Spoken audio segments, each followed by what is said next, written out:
నమస్తే ఫ్రెండ్స్, మనం ఇప్పుడు కామారెడ్డి నుంచి హైదరాబాద్కు వెళ్లే నేషనల్ హైవే మీద ఉన్నాము. జంగంపల్లి వద్ద తీవ్రమైన వాతావరణ పరిస్థితుల వల్ల నిన్న రాత్రి నుంచి కురుస్తున్న భారీ వర్షాలకు నేషనల్ హైవే పూర్తిగా బ్లాక్ కావడం జరిగింది. దాదాపు 25 కిలోమీటర్ల మేర వాతావరణ పరిస్థితులు అత్యంత దారుణంగా ఉన్న నేపథ్యంలో మనం చూడొచ్చు, బండ్లు కూడా కొట్టుకుపోయే పరిస్థితి. అత్యంత తీవ్రమైన పరిస్థితులలో కామారెడ్డి డిఎస్పీ గారు కూడా ఘటనా స్థలాన్ని పర్యవేక్షిస్తున్న దృశ్యాన్ని కూడా మనం చూడొచ్చు. జేసీబీతో ఆ నేషనల్ హైవేకి సంబంధించిన సిబ్బంది కూడా అంత క్లియర్ చేస్తున్నారు. దయచేసి కామారెడ్డి హైదరాబాద్ హైవేని అవాయిడ్ చేయాలి.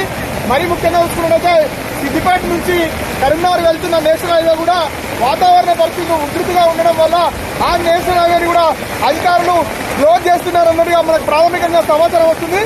ఎప్పుడు కూడా వాతావరణ పరిస్థితులు అత్యంత ఇబ్బందికరంగా ఉన్నందున ఎవరు కూడా ఇక్కడ ట్రావెల్ చేయవద్దని ప్రజలందరినీ కూడా కామారెడ్డి కలెక్టర్ గారు విజ్ఞప్తి చేయడం జరుగుతుంది. ముఖ్యమంత్రి కార్యాలయం నుంచి కూడా ఒక సూచన రావడం జరిగింది.